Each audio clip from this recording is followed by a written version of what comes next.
The skies over Tehran were supposed to be quiet that night. Intelligence reports diplomatic chatter, satellite images. None suggested the chaos that was about to unfold. History doesn't knock before it enters. It shatters doors, burns treaties, and redraws maps with the blood of the defiant. The world witnessed that night was not a military confrontation. It was the soul of a nation refusing to kneel. They came to break Iran. But instead, they triggered a storm that sent shockwaves for every capital from Washington to Tel Aviv, from Riyadh to Brussels. First missile struck near the Imam Khomeini spaceport. Precision-guided, American-made, Israeli-identified. A coordinated strike, simultaneous across 10 provinces, aimed at nuclear infrastructure, key military installations and communication hubs. The goal wasn't just military. It was psychological. It was supposed to break the back of resistance. But as the dust settled, something unexpected rose. An ancient fire, centuries old, unyielding, unburnt. At 2:13 a.m., state broadcasts were replaced by a single message. A voice. Measured, calm, resolute. Cut through the static. We have been tested before, and we have not broken. This is our land, our sky, our blood. And no empire will dictate our fate. It wasn't a declaration of war. It was a statement of identity. Western analysts had predicted internal collapse. They believed sanctions, inflation, unrest, and diplomatic isolation had weakened Iran from the inside. But beneath the surface, they failed to see was a nation not starving, but simmering, waiting, preparing, not for survival, but for reckoning. Minutes after the first wave of attacks, Iran activated an integrated response system that stunned military observers. Air defense systems across Isfahan, Bandar Abbas, and Mashhad lit up the night with a symphony of fire. For the first time, newly developed Fatah hypersonic interceptors engaged enemy drones mid-flight with terrifying accuracy. Cyber warfare units initiated counter-intrusions that brought several Israeli early warning systems offline for hours. What shocked the world wasn't Iran's military capability. It was its spirit. In Shiraz, university students marched not in protest but in defiance, chanting not against their government but against foreign aggression. In Qom, clerics and reformists alike stood together, an image no intelligence analyst could have predicted. In Tabriz, Sunni and Shia prayed side by side, hands held, eyes fixed toward the sky. Even within Iran's fractured political landscape, a unity not seen in decades emerged from the ashes. Former critics of the regime issued public statements of support for national defense. Military veterans from the Iran-Iraq War came out of retirement. And volunteers flooded the Revolutionary Guard offices, not to escape, but to enlist. Tehran didn't crumble. It awakened. In Washington, the Pentagon War Room fell into rare silence. Satellite feeds showed damage, yes, but not defeat. The strategic goal of demoralizing the Iranian command structure had failed. And worse, for every missile launched, Iran's defiance grew louder. Iran responded, not with desperation, but with calibrated retaliation. It didn't target civilians. It didn't lash out blindly. It sent a message. You wanted to test our limits. Now, witness them. Ballistic missiles streaked across the border into military outposts in northern Iraq. Strategic, precise, symbolic. Iran didn't seek escalation, demanded recognition, not of its power, but of its sovereignty. The world watched as oil prices surged, alliances trembled, and UN emergency sessions dragged into the early morning. The narrative was no longer about a rogue nation. It was about a nation that refused to be broken. Every Western broadcaster that expected regime collapse now aired footage of massive crowds in Iranian streets waving flags. Not in fear, but in ferocious pride. This was no longer about geopolitics. It was about legacy. For Iran, the memory of past invasions, of the Mongols, of the British CIA in 1953, still lingers in its soil. Every stone in Persepolis speaks of endurance. Every poem by Hafez whispers rebellion. The West had always misunderstood Iran, not as a people, but as a puzzle. And now, that puzzle had turned into a fortress. As the hours turned to days, Iran deployed a counter-narrative campaign that went viral across the Muslim world. Hashtags turned into slogans. Slogans turned into protests. Across Istanbul, Cairo, Karachi, Beirut, youth took to the streets for Iran as a regime, but for Iran as a symbol of resistance, of courage, of sovereignty. American allies found themselves in awkward positions. Saudi Arabia, cautious of provoking its own restive population, issued a measured statement. The UAE paused intelligence sharing. Turkey, sensing a shift in public opinion, condemned the strikes. Even European powers that had once warned Iran now urged de-escalation. too late to reverse the damage. Inside Israel, the backlash was fierce. Protests erupted. Critics demanded to know why they had walked into a war with no exit strategy. The narrative Iranian weakness had collapsed. Instead, Tel Aviv faced a new reality, an emboldened adversary that had not only survived but grown stronger in the fire. Back in Iran, Supreme Leader Ali Khamenei addressed the nation, not with vengeance but with vision. He spoke of sacrifice, of unity, of standing tall when others expected collapse. And whether one agreed with his politics or not, his words struck something deeper. An emotional chord tied not to ideology but to identity. The world had come to break Iran. Instead, Iran stood unbroken, and the entire world stood shaken. In the hours that followed the retaliation, something remarkable happening. Iran didn't escalate. It calculated. It didn't scream. It strategized. This wasn't the Iran portrayed in the headlines of Western newspapers. Irrational, desperate, on the brink. This was a nation that had learned through blood and betrayal that survival demanded more than missiles. It demanded message, and Iran's message was now echoing far beyond the Middle East. In Beirut, Hezbollah declared full readiness, but didn't act. In Sana'a, the Houthis offered support, but Iran declined. In Baghdad, influential Shia clerics issued calls for calm, but called the attacks an affront to regional sovereignty. Iran didn't want to ignite the region.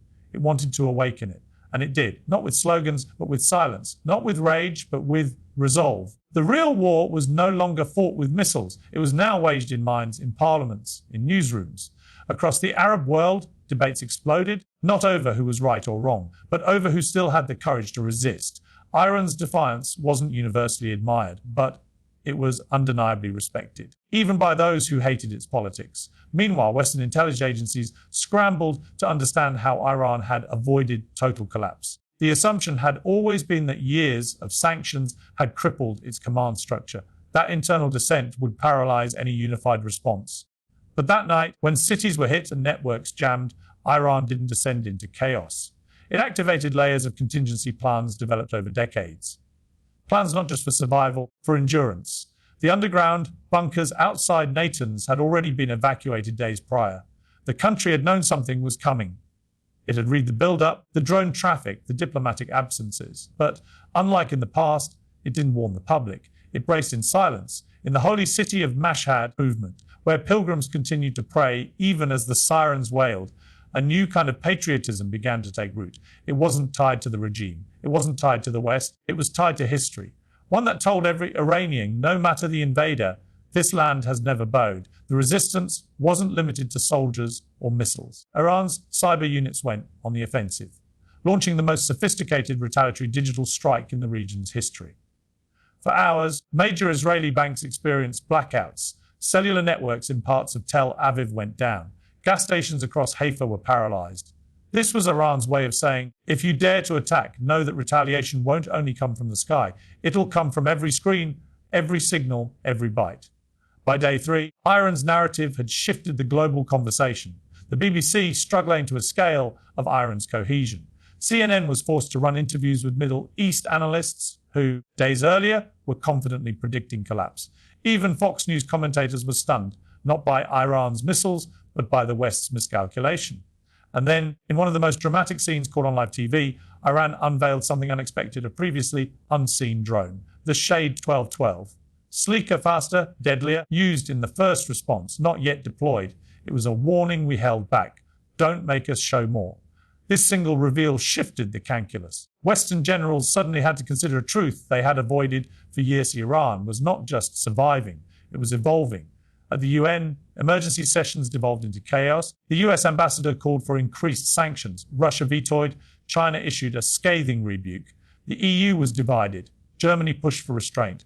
France called for dialogue. Athletes remained silent, and smaller nations, long bullied into choosing sides, began to murmur what they had never dared say aloud. Iran may not be alone in spirit.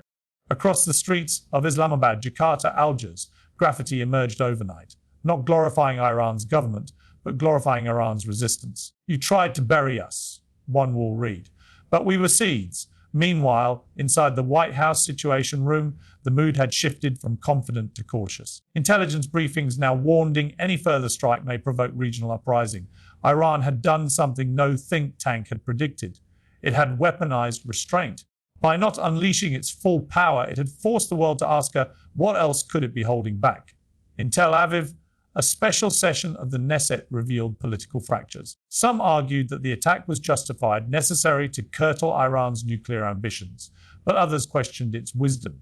We attacked a nation expecting surrender, one opposition lawmaker said, and instead forget their unity in fire. What no one wanted to admit publicly was becoming clearer behind closed doors. The attack had made Iran stronger. Inside Iran, something else was happening, subtle, invisible, yet historic. The youth, long disillusioned, long frustrated, now had something rarer, a common purpose. Not out of loyalty to any party, but out of sheer defiance to being dictated by the outside world. Social media, heavily filtered, before suddenly buzzed with patriotic creativity. Young poets wrote verses inspired by resistance. Artists spray painted murals of phoenixes rising from bombs. Musicians sampled air raid sirens into rap beats. This wasn't propaganda. It was cultural rebellion, a message to the world: you don't define us, we do. And for the first time in years, the regime realized that it didn't have to silence its youth to survive. It just had to let them speak for themselves. This unity wasn't clean. It wasn't permanent, but it was real. It was born not in loyalty to a system, but in loyalty to an idea that Iran, flawed, divided, battered, was still theirs, and no one could take it from them. The fifth day after the assault, a moment of quiet tension blanketed the region. No new attacks, no counterstrikes, just silence. It was the kind of silence that screams louder than any missile, the kind that carries the weight of 1,000 unspoken calculations, shifting alliances, broken assumptions. The United States and Israel had lit the fuse, but the explosion they expected never came in the form they anticipated. Instead of smoke and rubble, they saw unity and steel. Inside Tehran's National Security Council chambers, a map of the region glowed under low fluorescent lights. Red pins marked Western bases in Qatar, Bahrain, and Kuwait. Green markers tracked naval movements in the Persian Gulf, but none of them were touched because Iran didn't want war. It wanted a mirror to show the world the ugliness of imposed submission and the elegance of controlled defiance. The most unexpected development came not from the battlefield, from within Iran's neighbors. In Jordan, parliamentarians walked out of a session in protest of Western silence on the attack. In Pakistan, politicians who had long distanced themselves from Iran's ideology suddenly praised its sovereignty. Even in Saudi Arabia, a quiet debate began to brew among reformist Shia. Had they misjudged Iran not as a threat, but as a lesson? In private, Arab youth across the region shared memes that would have once gotten them arrested. Iran depicted as a lion in chains, roaring at drones. The irony wasn't lost. Many of them still viewed Iran's system as restrictive, but they also saw what their own governments are lacking: backbone. Iran had become, to them, a metaphor, not of perfection, but of perseverance. As Western media pivoted to cover de-escalation, they missed what was truly unfolding. This wasn't de-escalation. It was Iran's strategic peak. The attack had allowed it to demonstrate capability, restraint, unity, and, most dangerously for its enemies, influence. Even those within the diaspora who once abandoned the country began whispering their conflicted thoughts. In cafes across Berlin, Toronto, Paris, conversations shifted. I don't support the regime, many said, but I'll never support foreign bombs falling on my homeland. Tehran understood this perfectly. Its diplomats, usually cornered and defensive at international forums, were now composed, direct, and proud. At the UN, Iran's ambassador delivered a speech that wasn't written for delegates. It was written for history. We were attacked not for what we had done, but for refusing to bow, for refusing to erase our identity, our culture, our independence. We don't ask for pity. We don't beg for peace. We demand respect. And for once, the room didn't walk out. It listened. Behind the scenes, France initiated back-channel negotiations, hoping to cool tensions before Iran's allies used the momentum to shift power dynamics further. Russia and China remained silent, calculating their gain from America's loss. Iran didn't respond immediately. It let the silence linger like an unanswered threat. Back home, families who had once whispered about leaving now gathered in mosques and homes, not just to pray, but to organize. Civil defense units were no longer about drills. They became a symbol. Grandmothers in Yazd sewed flags by hand. Students in Esfahan raised donations to rebuild damaged air bases. Engineers at underground labs reviewed footage not to mourn what was lost, but to improve what would come next. On the eighth day, Iran dropped another unexpected signal. A diplomatic courier arrived in Baghdad. He carried a single letter, handwritten, sealed with wax, addressed to the Grand Ayatollah of Iraq. Its message wasn't shared publicly, but its purpose was unmistakable. Iran was building bridges of spiritual solidarity across borders, sects, and generations, not with force, but with memory. This was Iran's long game, not just to win battles, but to shape narrative. In Israel, panic turned inward. The Israeli press, usually uniform in tone when addressing Iranian threats, began to splinter. Some warned of a miscalculated provocation. Others feared global isolation. But the most telling shift was in Tunning. They no longer spoke of Iran's destruction. They spoke of its limits. That change, from destruction to limits, was Iran's victory. Meanwhile, on the streets of Tehran, something rare happened. A woman unveiled, holding a sign that read, "I oppose many things, but never submission." The crowd around her didn't attack. It didn't shout her down. It cheered, not because she represented a side, but because she represented the soul of a country that had learned to stand together. However briefly, when the world tried to break it, this moment may not last. Factions will return, protests will resume. But for now, a singular truth had been written into the soil of Iran when the world came to destroy. Iran did not die. It breathed deeper. And what terrified its enemies most wasn't its missiles or its militias. It was this: Iran had been forced to look into the abyss movement, and it did not flinch. Instead, it asked the world one question: what happens when the broken refuse to break?